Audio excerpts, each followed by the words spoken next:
What's up, you guys? Welcome back to another one. If you were new to the channel, I am Gold Pony. I do new car, truck, SUV reviews on YouTube, and today we are in the brand new 2026 Chevy Trailblazer, courtesy of Lawrence Chevrolet in Mechanicsburg, PA. For more information on their inventory, please feel free to check out the link in the description box below. So we're in this one today because there's a couple new colors for the 2026 model year, which is always exciting to me. This one actually starts at under $25,000 as well, which is kind of rare these days. And in case you were curious, the Trailblazer is competing with the Mazda CX-30, Volkswagen Taos, Ford Bronco Sport, just to name a few. But ultimately in this video, we will be testing out and going over everything about this one, from acceleration to braking, steering feel, ride quality, sound system, exhaust clip, all that fun stuff. So having said all of that, what do you guys say? Let's just go ahead and jump right into it. And as always, let's start with pricing. And so as you can imagine, there are several different trim levels for the 2026 Trailblazer. You got the LS starting at $24,995, LT being the one we were in today. That one goes for $26,195, RS for $29,595, and then the Active for $29,595. Now that was all pricing for the front wheel drive. You can add all-wheel drive if you wanted to do that. For the first two trim levels, add $2,000. For the second two trim levels, add $1,600. But as you can imagine, with all of those trim levels, there are actually two different power plants available for the Trailblazer. First power plant actually is only going to belong to the LS front wheel drive configuration. That is it. That one is powered by a 1.2 liter turbo 3-cylinder, puts out 137 horsepower, 162 pound-feet of torque. Power is going to be sent to the front wheels through a continuously variable transmission. MPG numbers come in at 29 in the city, 31 on the highway, taking regular unleaded fuel. But so then the engine configuration, though, belonging to all of the other configurations, the all-wheel drives and all the other trim levels, that one is powered by a 1.3 liter turbocharged 3-cylinder, puts out 155 horsepower at 5,600 RPM, 174 pound-feet of torque that comes in at 1,600 RPM. Power sent to front wheels or all wheels through a continuously variable transmission for the front wheel drive. But if you go with the all-wheel drive, you get a 9-speed automatic, and that's probably going to be the one you want. But anyways, 0 to 60 time is going to come in approximately 8.7 seconds. MPG numbers 26 in the city, 29 on the highway, taking regular unleaded fuel. But so then before we do any kind of fun acceleration test, I did want to mention to you guys, there is a sport driving mode, which is pretty exciting. There's actually a checkered flag located just in front of the shifter. That's going to be your sport driving mode. And I just pressed it, and it did immediately downshift for me, so it is going to hold the RPMs at a much higher level, giving you more power on demand. It's also going to adjust throttle response. So having got that out of the way, what do you guys say? Let's go ahead and find a straightaway. Let's put the acceleration here to the test, and let's see how quickly we can get our new 2026 Chevy Trailblazer here up to speed. I found her straightaway in 3, 2, 1, go. Up. Good grip. I like that.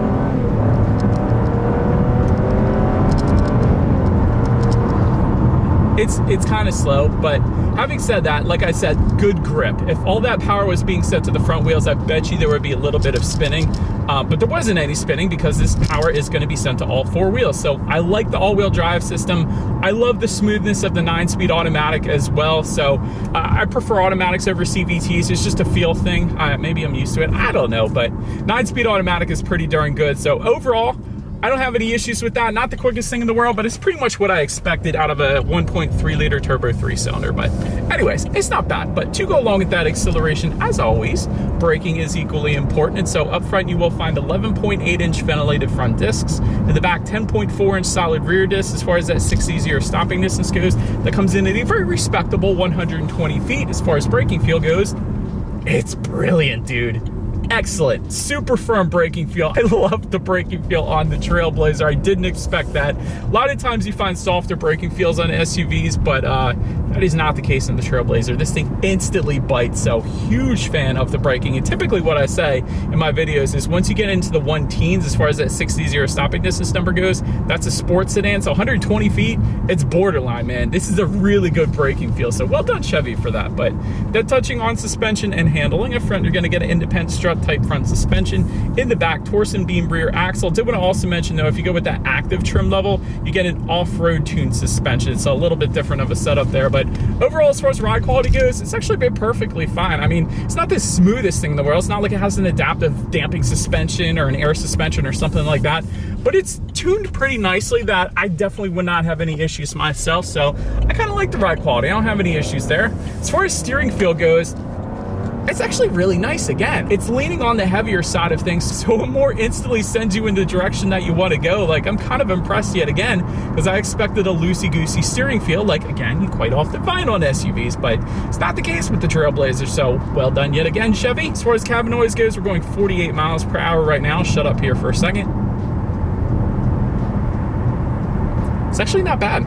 It's pretty darn good. So again, no issues with the cabin noise. That touching our rear visibility, looking out my rear view mirror, I can see 100% perfectly fine out the back. So definitely not gonna have any issues there either. But that pretty much rounds out the performance segment of this review, you guys. Let's now go ahead and take a look at the exterior of our brand new 2026 Chevy Trailblazer. All right, so here she is, you guys, the new 2026 Chevy Trailblazer, finished in sterling gray metallic, in case you wanted the exact exterior color name that we have with us here in this one. But speaking of colors, there are two new colors for the 2026 Trailblazer. If you wanted the latest and greatest, go with White Sands or Apex Red.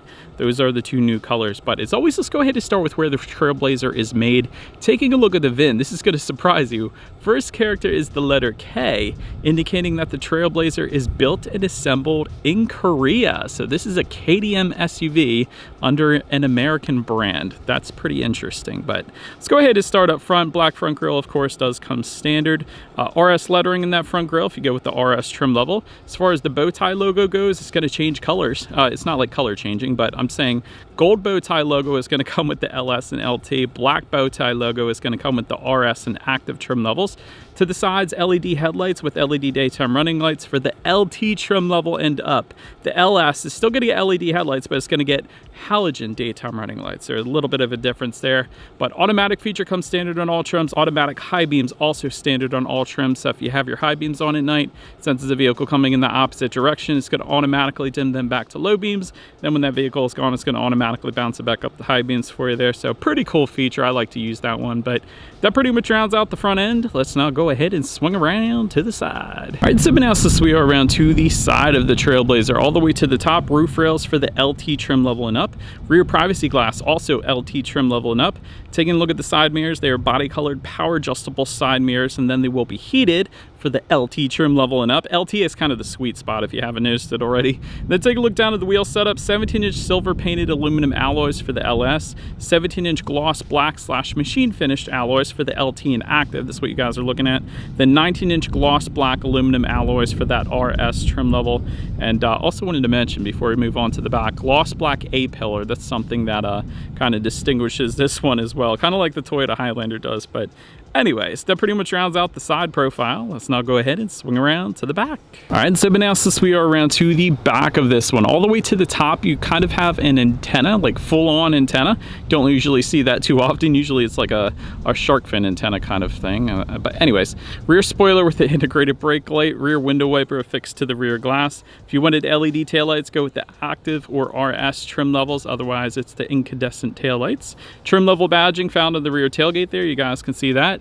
And then just below it all, dual exhaust outlets do come standard. However, for the active and RS trim levels, they're going to be exposed with brush tips. Much cooler look with the active or RS, but not the look that we have with us here today. But nonetheless, I do believe you guys know what we have to do next here. As always, here is that exhaust clip.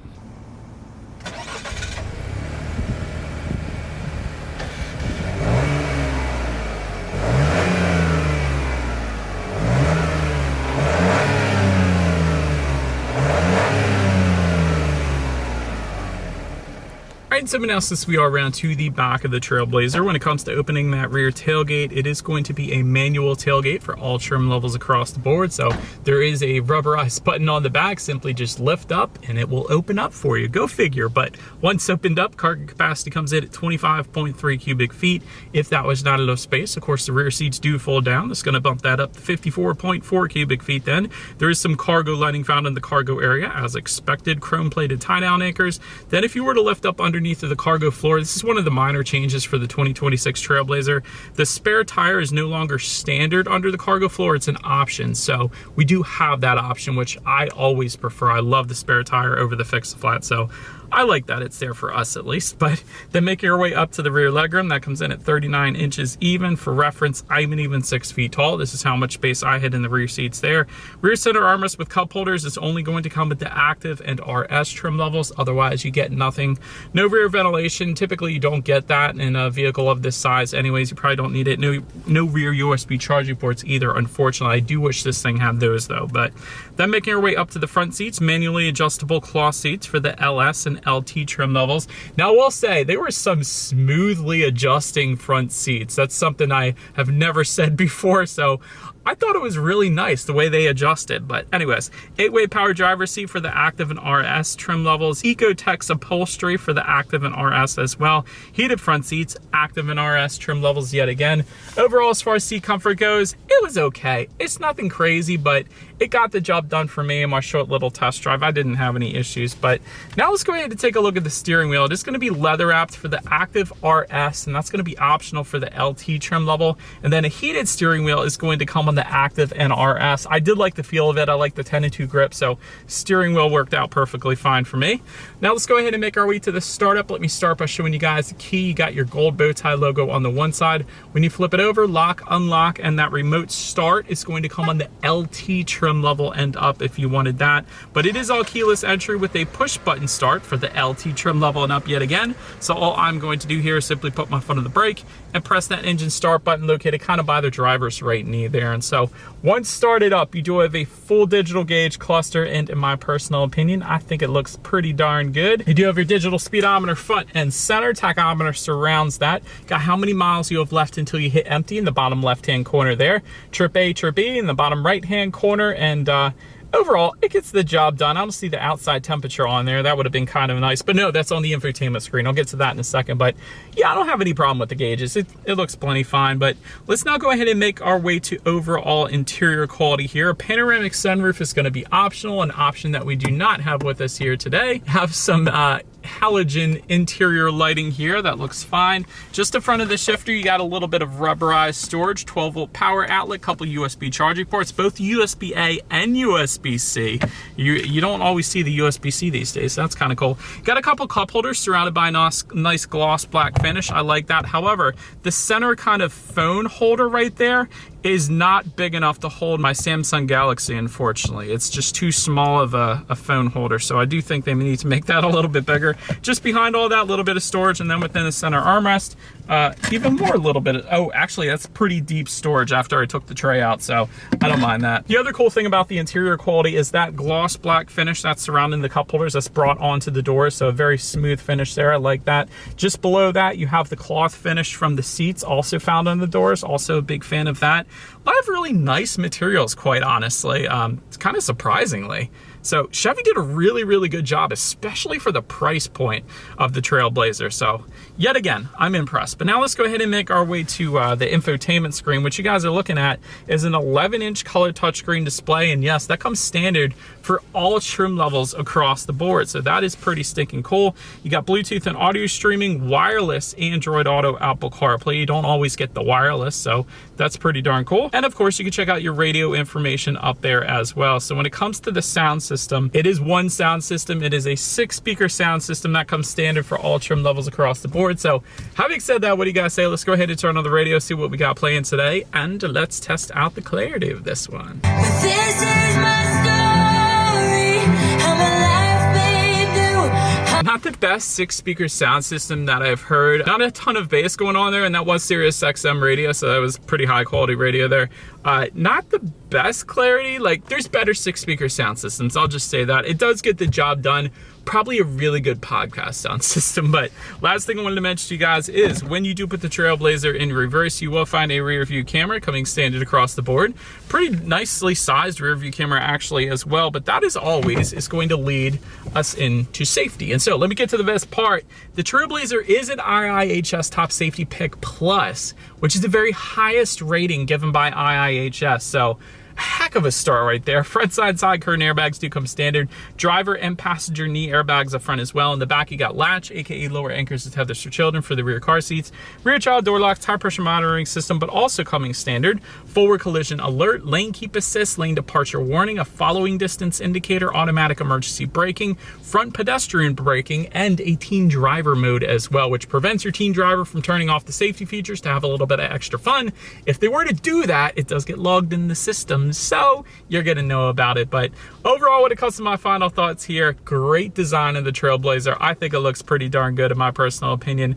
Nice space for its class actually as well. Had a little more space than I was expecting, I'll just put it that way. But there are two constructive criticisms that I have for this one as well. I don't know what the reliability is gonna be like long term, because it is a turbocharged 3-cylinder after all. So if I were to be getting this one, I would probably look into an extended warranty, just because, again, it's a turbocharged 3-cylinder. Typically, naturally aspirated engines are going to be more reliable, like a naturally aspirated 4-cylinder, let's say, but I just don't know. I could be dead wrong. Who knows? But historically, turbocharged engines aren't as reliable as their naturally aspirated counterparts. The other thing is, I'd probably get the Trax, just because it's pretty similar to this vehicle. I think it looks a little bit better, and it's thousands less. So if I were comparing Chevy SUVs, compact Chevy SUVs, Trailblazer versus the Trax, I personally would probably get the Trax, save a little bit of money, and get pretty similar to what you're getting in this thing, quite honestly. Let me know what you guys think of the Trailblazer in the comments section below. That's about it for this one, you guys. Thank you so much for watching. Feel free to follow me on social media stuff if you want to see what's coming next on the channel before it gets to YouTube. Be sure to hit the subscribe and the bell notification button if you're in any new car reviews. That is what I've been doing here for 11 years now. Do appreciate you guys watching more than you know, and I will see you guys all in the next video. Stay gold.